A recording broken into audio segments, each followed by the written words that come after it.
All right.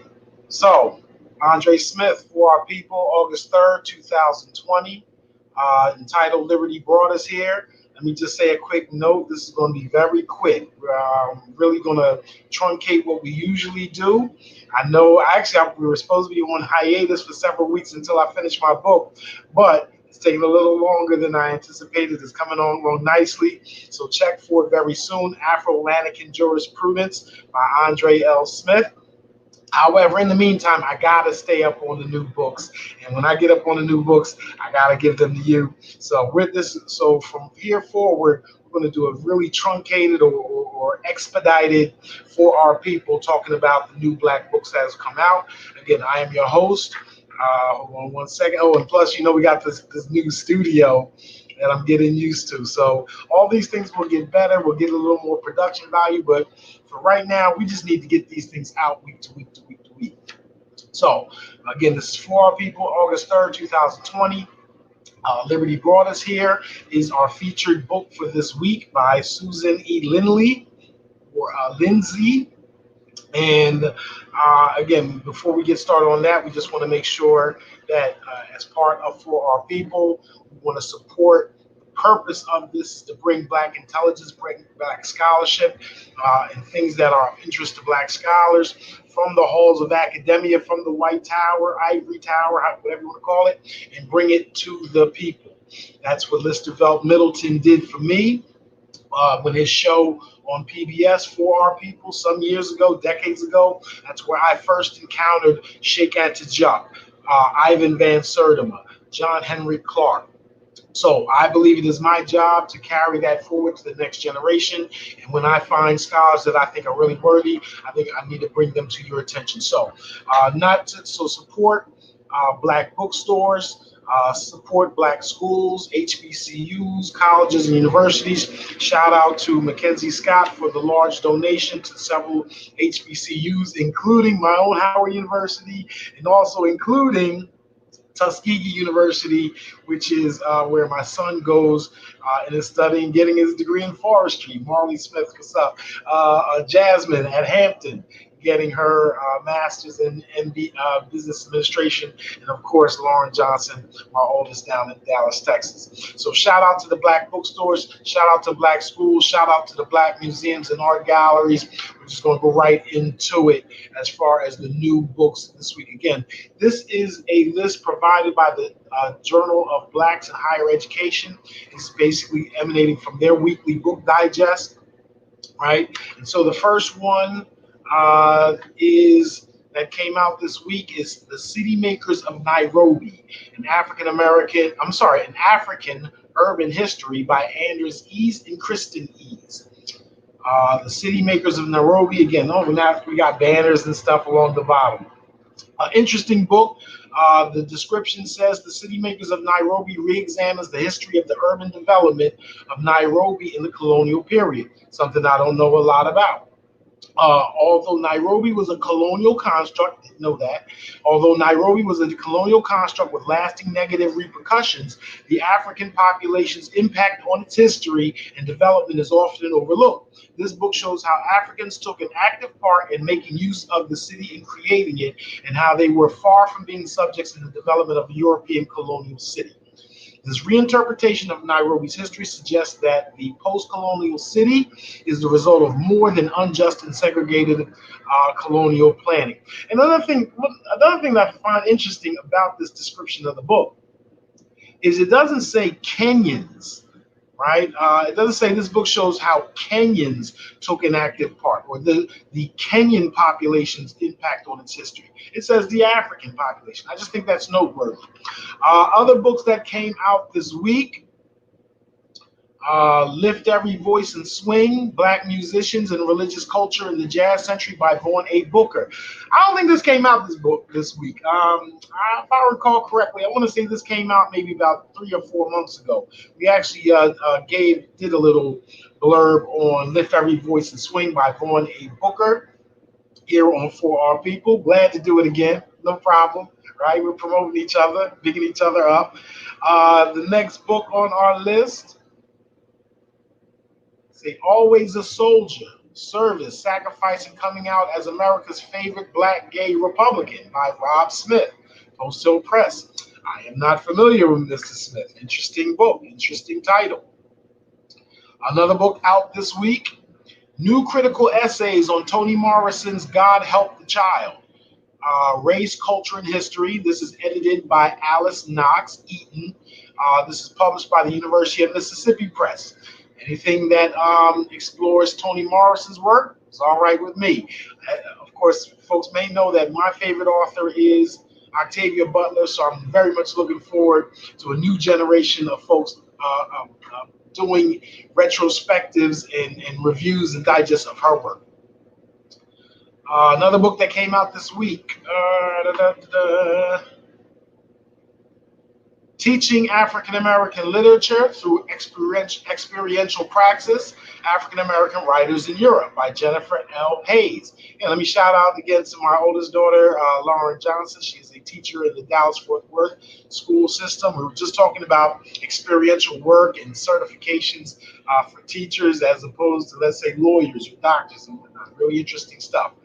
Teaching African American Literature Through Experiential Praxis, African American Writers in Europe.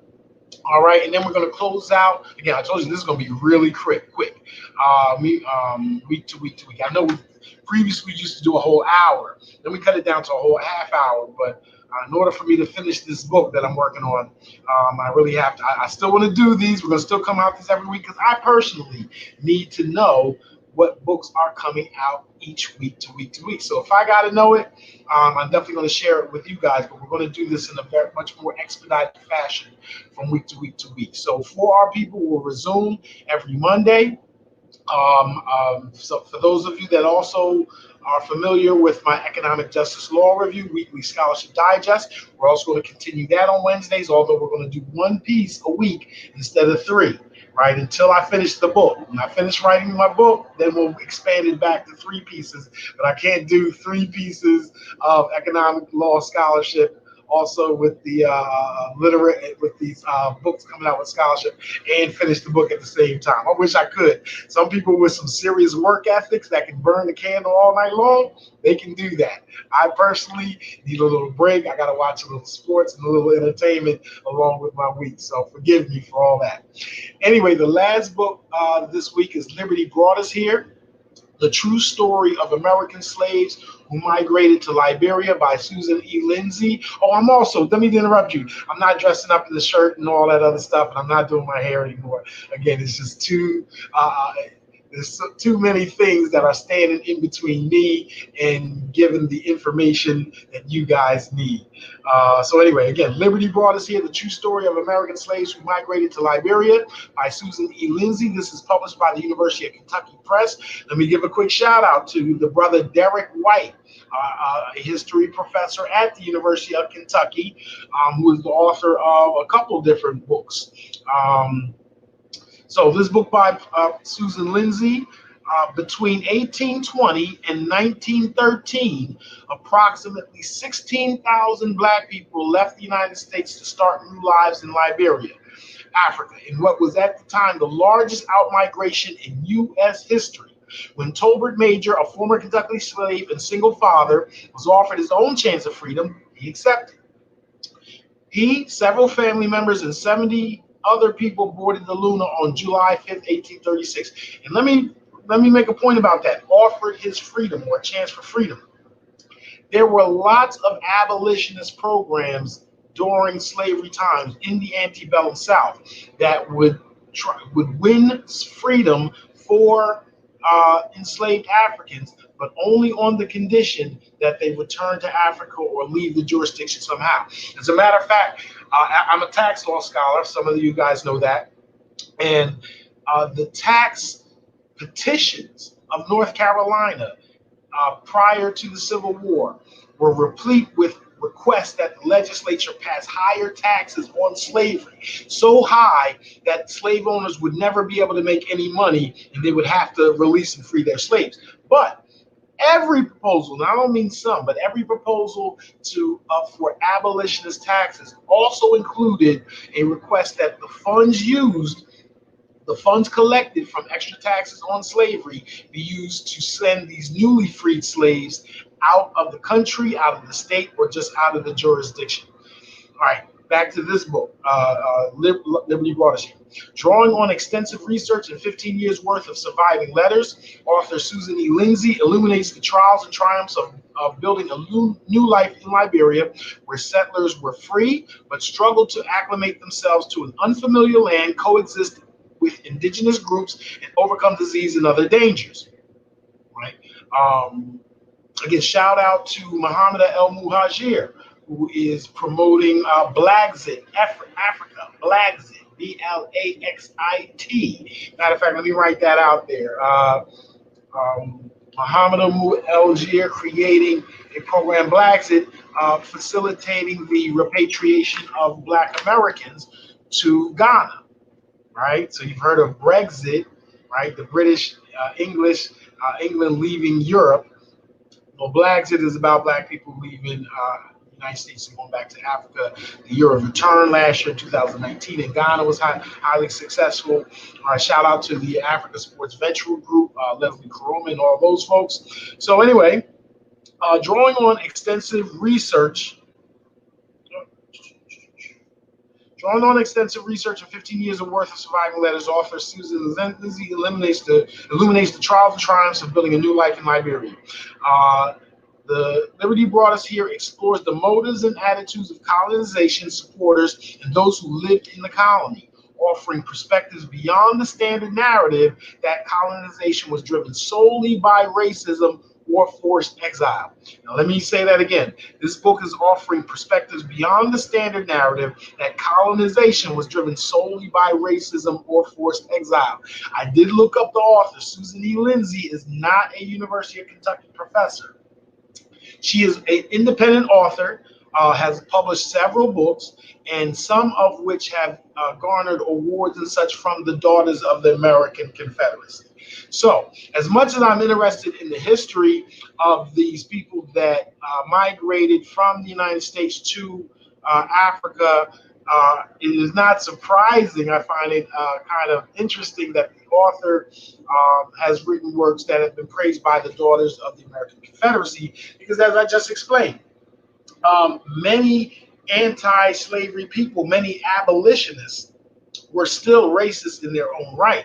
They still required or wanted Black folks that were freed from slavery to be taken out of their jurisdiction so as not to have labor competition with poor whites. A lot of abolitionists, instead of caring around about Black people, really cared about poor white people. They were very progressive and wanted to unionize more or less poor whites against slave owners and the merchant class. And they understood that slaves were there often to break labor unions. They were there as cheaper labor, lowering the value of work and therefore depressing the wages of white human workers. So it is not surprising to me that someone who's been praised by the Daughters of the Confederacy would write a book about the migration or repatriation to Africa and focus on issues beyond racism or forced exile.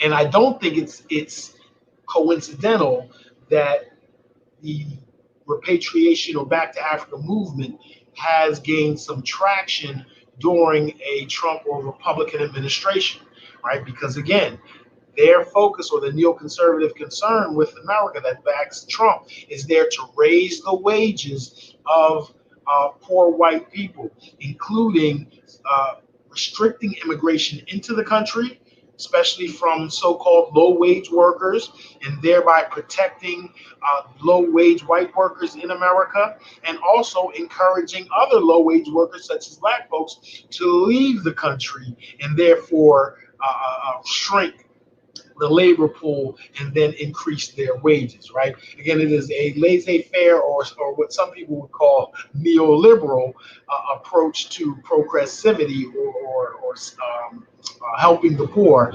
I think it is neoconservative in the sense that it is a part of a divide and conquer strategy. So those are the books that we have for this week out of the Journal of Book Blacks in Higher Education, The City Makers of Nairobi, and African Urban History. Let me go up to the top. Right, Lift Every Voice and Swing, Black Musicians and Religious Culture in the Jazz Century, Always a Soldier, Service, Sacrifice, and Coming Out as America's Favorite Black Gay Republican, New Critical Essays on Toni Morrison's God Help the Child, Teaching African American Literature Through Experiential Praxis, African American Writers in Europe by Jennifer L. Hayes, and finally, Liberty Brought Us Here, The True Story of American Slaves Who Migrated to Liberia by Susan E. Lindsay. All right, so that's it for this week. We're going to revisit this again next week, August 10th. We're going to try to do this around 11 o'clock every Monday. Until then, as I always say, better educate ourselves and our children, start and patronize Black businesses and institutions, stop unduly criticizing each other and promoting that myth of Black inferiority. We have the people have to accumulate human, social, political, financial capital. That is the revolution that will never be televised. Until next week, Hotep.